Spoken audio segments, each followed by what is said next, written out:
Greetings. My name is Dr. Teddy Cole, and I'm going to be your teacher for the duration of this course. You can just call me Dr. Cole.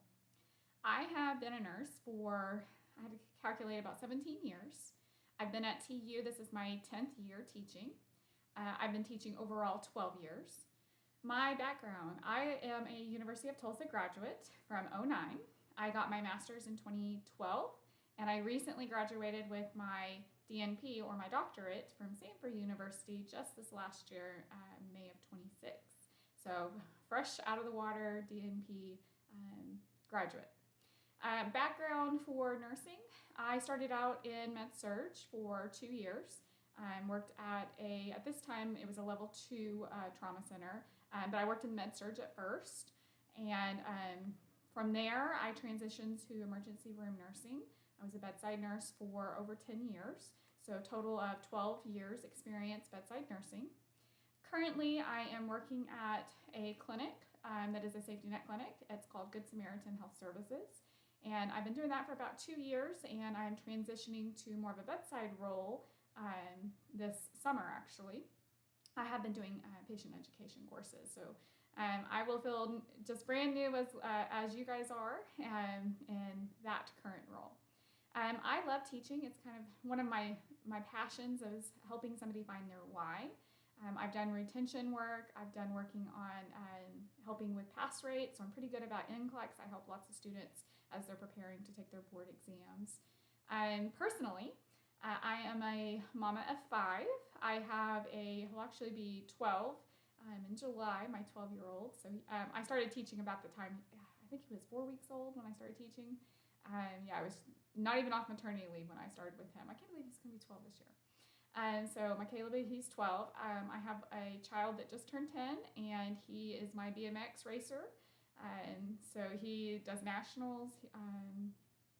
It's kind of scary watching those things. And then I'm a stepmom to 2. So my kid, he is 8.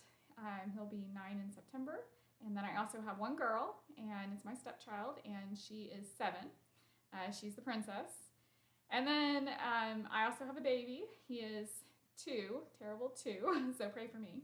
But he's my why of why I went back to school, showing him and showing all my children that all things are possible. And if you want something hard enough, bad enough, and you really desire, it's always been on my bucket list to get my doctorate. And so when I was on maternity leave with him, I actually went back to school, and it was very hard having a baby and finishing up, but all things are possible. So you just have to dig deep and find your why and press forward. My motto, my saying is God first, family second, and then your career, and in that order, no exceptions. And so I'm very understanding. I'm a first-generation college student, and I work well with students that are struggling. So if you find yourself needing an extra oomph for this class, I know it's a lot, make sure you reach out. I'm trying something new this semester. I'm going to be doing office hours. In the past, I haven't had a lot of attendance with office hours, so I thought maybe it was because of the date that it was offered. So I will be available Monday, Wednesday, Fridays. I believe I'm going to post that it's going to be 9 to 9:30, somewhere around that time, early in the morning. The idea is it's going to be early in the morning and then also late at night. That way, if we have students that are different schedules, because I know that this is an asynchronous course, that I'm going to try to reach all. My suggestion is to reach out often, reach out early. That way that I can help you find your why, help you find your study habits. You will see that I teach to Bloom's taxonomy. That is something that I've done for several years, so I hope you find it helpful.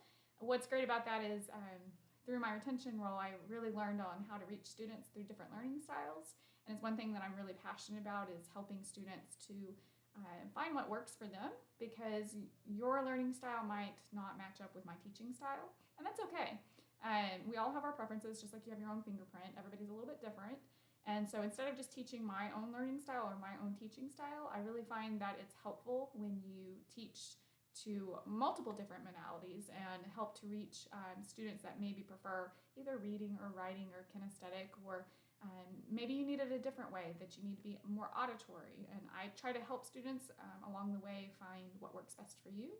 And so you will see that I post lots of supplementals throughout the course and don't feel the need to use all of them. But if you find something that works for you, or if you're not finding something that works for you, please make sure you reach out, because that's something that I pride myself on, is helping students to find what works for you. That way when you are in AC2 and AC3 and your special population courses, all the ones that are coming, that you've kind of found something that will help to supplement your learning, not from just using a textbook, especially if that doesn't work for you. All right, so enough about me. I want to hear a little bit about you. So make sure that you reply back in our modules and tell me a little bit about yourself. Feel free to email me. My email will be listed on the syllabus. I also want to note that I list my cell phone number for a reason on all of my syllabi. If you've ever emailed me and you don't get what you would consider a prompt response, meaning within 24 to 48 hours, except for on weekends, sometimes that takes me a little bit more to respond. If it's something that's emergent, or maybe I just didn't respond, I'll always feel free to send me a text message, say, hey, I sent you an email, tell me who you are so I can search for your email, because I get a lot of emails sometimes, and every once in a blue moon I might miss somebody. So just feel free to kind of give me a little nudge, and I'll make sure that I respond back as much of a timely manner as possible. That's one thing I'm working on this semester, is making sure that I don't miss any of those emails. You can expect to hear back from me. Like if you email me on Monday, no later than Tuesday, you should hear back from me.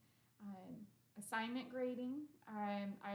They say that we're supposed to grade once a week. That's like what we're told to do, and making sure.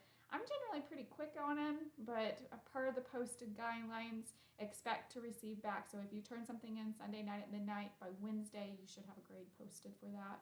There might be a few exceptions. I don't foresee anything happening. Sometimes there's snow or something like that, or really bad weather and we lose connections. Other than that, you really shouldn't see anything major with delay on grading. I will always communicate via announcements, so make sure you keep an eye on those. If you have questions, concerns, any problems that come up, please make sure that you reach out to me. I'm here to help you. I'm here to help you navigate this really quick course. So let's get ready, dive in deep, and get ready for a great semester, a great course. I'm looking forward to meeting all of you guys. One thing that is helpful for me, I'm more of a visual person. I will recognize your face faster than I'm going to recognize your name. So if you don't mind, and so that I know that you've actually watched this video, please go on to your settings on Harvey and upload a photo. I love seeing pictures of dogs and stuff, but that doesn't really help me know who you are. Put a picture of you, a profile picture of like your face. That way that I can connect and see a face with a name, and that really, really helps me. All right, looking forward to the semester. Reach out if you need anything. Otherwise, let's get started.